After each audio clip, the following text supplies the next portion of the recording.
ഈ വണ്ടിയുടെ price range ആണെങ്കിലും 6 to 8 ലാക്ക് ആണ് വരുന്നത്. പക്ഷേ അപ്പോൾ അത് വെച്ച് നോക്കുമ്പോൾ നമുക്ക് വേണമെങ്കിൽ ബെറ്റർ ഓപ്ഷൻ ആയിട്ടുള്ളത് എക്സ്റ്റർ ആണ്. ഗൈസ്, നമ്മൾ ഇന്ന് എറണാകുളത്താണ്. നമുക്ക് ഇന്ന് നിയോസ് ആണ് വർക്ക് ചെയ്യാൻ വേണ്ടി കിട്ടിയിരിക്കുന്നത്. ഈ കിടക്കുന്ന വണ്ടി തന്നെ നമ്മുടെ വീഡിയോസ് കാണുന്നവർക്കൊക്കെ പൊതുവെ അറിയാവുന്ന കാര്യമാണ്. നമ്മൾ ഈ വർക്ക് ചെയ്യുന്നതിന്റെ ഇടയ്ക്ക് എടുക്കുന്ന വീഡിയോസ് ഒക്കെയാണ്. ഇപ്പോൾ ഈ കിടക്കുന്ന കണ്ടീഷൻ ഏകദേശം വർക്കും കാര്യങ്ങളെല്ലാം തീർത്ത് ഇട്ടിരിക്കുന്നതാണ്. ഓക്കെ ഗൈസ്, നമുക്ക് ആദ്യം തന്നെ വണ്ടിയുടെ അകത്തു നിന്നുള്ള വ്യൂ വെച്ച് തുടങ്ങാം. ഈ വണ്ടിയിൽ പുറത്തുനിന്നുള്ള ഒരു ആക്സസറീസും ഫിറ്റ് ചെയ്തിട്ടില്ല. സ്റ്റിയറിംഗ് കൺട്രോളും കാര്യങ്ങളും എല്ലാം ആണെങ്കിലും ഈ വണ്ടി വന്നിരുന്നതാണ്. ഇത് ബേസ് വേരിയന്റിനേക്കാളും തൊട്ട് മുകളിൽ നിൽക്കുന്നത്. ഇതിൽ വണ്ടിക്കുള്ളിലുള്ള കാര്യങ്ങളെക്കുറിച്ച് നമുക്ക് കൂടുതൽ പറയാനില്ല. കാരണം കഴിഞ്ഞ വീഡിയോയിൽ നമ്മൾ പറഞ്ഞ എക്സ്റ്ററിന്റെ സെയിം ഫീച്ചേഴ്സ് തന്നെയാണ് ഇതിനകത്ത് വന്നിരിക്കുന്നത്. ഇതിൽ വന്നിരിക്കുന്ന AC വെന്റിന്റെ ആ കളർ ആണെങ്കിലും കഴിഞ്ഞ വട്ടം എക്സ്റ്ററിൽ നമ്മൾ റെഡ് കളർ പറഞ്ഞപ്പോൾ ഇതിൽ ആ ഒരു ഫിനിഷിംഗ് വന്നു എന്നുള്ളതേ ഉള്ളൂ. പ്രത്യേകിച്ച് ഒരു കാര്യമില്ലെങ്കിലും അടി ലൈറ്റ് ഒക്കെ എന്തായാലും. പിന്നെ ഈ വണ്ടി ഇരിക്കുന്ന ഈ ക്രോം പാനൽ, ഇത് നമുക്ക് ഏറ്റവും കൂടുതൽ പണി കിട്ടുന്ന ഒരു സാധനമാണ്. ഈ സാധനം സ്ക്രാച്ച് ആയാൽ പോലും മാറി വെക്കുക എന്നുള്ളത് വേറെ ഒരു കാര്യമില്ല. ഇത് പെയിന്റ് അടിക്കാൻ പറ്റാത്തൊരു ടൈപ്പാണ്.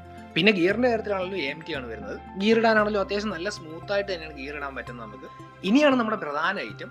നമ്മൾ ഇത് വന്നിരിക്കുന്ന എഞ്ചിന് 1197 cc പെട്രോൾ എഞ്ചിനാണ്. അതായത് എക്സ്റ്ററി വരുന്ന അതേ സെയിം സാധനം തന്നെയാണ് ഇതിലും വന്നിരിക്കുന്നത്. ഇതിന്റെ AMT പെട്രോൾ ആണെങ്കിലും ഒരു 17 to 18 മൈലേജ് കിട്ടുമെന്നാണ് പറയുന്നത്. അതുകൂടാതെ തന്നെ CNG വരുമ്പോൾ അത് 27 സംതിങ് കിട്ടുമെന്നാണ്. ഈ വണ്ടിയിൽ റിയർ AC വരുന്നുള്ളത് ഒരു പ്ലസ് പോയിന്റ് ആണ്. അതുകൂടാതെ മിറർ ഫോൾഡിങ് കാര്യങ്ങളെല്ലാം വരുന്നുണ്ട്. നിലവിൽ ഈ വണ്ടി വന്നുകൊണ്ടിരുന്ന സിസ്റ്റം നമ്മളെടുത്ത് മാറ്റി എന്നിട്ട് നമ്മൾ ആൻഡ്രോയിഡ് സ്റ്റീരിയോ വിത്ത് 360 കയറ്റിയിരിക്കുകയാണ്. ഈ വണ്ടിയുടെ പ്രൈസ് റേഞ്ച് ആണെങ്കിലും 6 to 8 ലാക്ക് ആണ് വരുന്നത്. പക്ഷേ അപ്പോൾ അത് വെച്ച് നോക്കുമ്പോൾ നമുക്ക് വേണമെങ്കിൽ ബെറ്റർ ഓപ്ഷൻ ആയിട്ടുള്ളത് എക്സ്റ്റർ ആണ്. പിന്നെ മറ്റുള്ള ബ്രാൻഡുകളുടെ ഓട്ടോമാറ്റിക് വണ്ടി വെച്ച് നോക്കുമ്പോൾ ഹുണ്ടായിയുടെ വണ്ടികൾ പൊതുവെ നല്ല പിക്കപ്പ് ഉണ്ടെന്നാണ് പറയുന്നത്. പക്ഷേ നമ്മൾ ഇതിനെ കൂടുതലായിട്ട് റിവ്യൂ ചെയ്യേണ്ട ആവശ്യമില്ല. നമ്മൾ എക്സ്റ്ററിൽ എന്തൊക്കെ പറഞ്ഞിട്ടുണ്ടോ സെയിം കാര്യങ്ങൾ തന്നെയാണ്. പിന്നെ നമ്മൾ വിട്ടുപോയ ഏറ്റവും വലിയ കാര്യം എന്ന് വെച്ച് കഴിഞ്ഞാൽ വണ്ടിക്കകത്തെ സ്പേസ് ആണ്. എൻ്റെ ഹൈറ്റ് 173 സെന്റിമീറ്റർ ആണ്. എന്നിട്ട് എനിക്ക് ഓക്കെ ആയിട്ടുള്ള വണ്ടി. നമ്മുടെ വർക്കും കാര്യങ്ങളെല്ലാം നമ്മൾ തീർത്തിട്ടുണ്ട്. ഇനിയിപ്പോൾ നമുക്ക് ഇവിടെ ഇങ്ങനെ ഇരിക്കാൻ പറ്റില്ല. അതുകൊണ്ട് നമ്മൾ പോട്ടെ. ശരിയെന്നാ, ബൈ ബൈ. അടുത്ത വണ്ടി പുതിയതായിട്ട് വരുന്നുണ്ട്.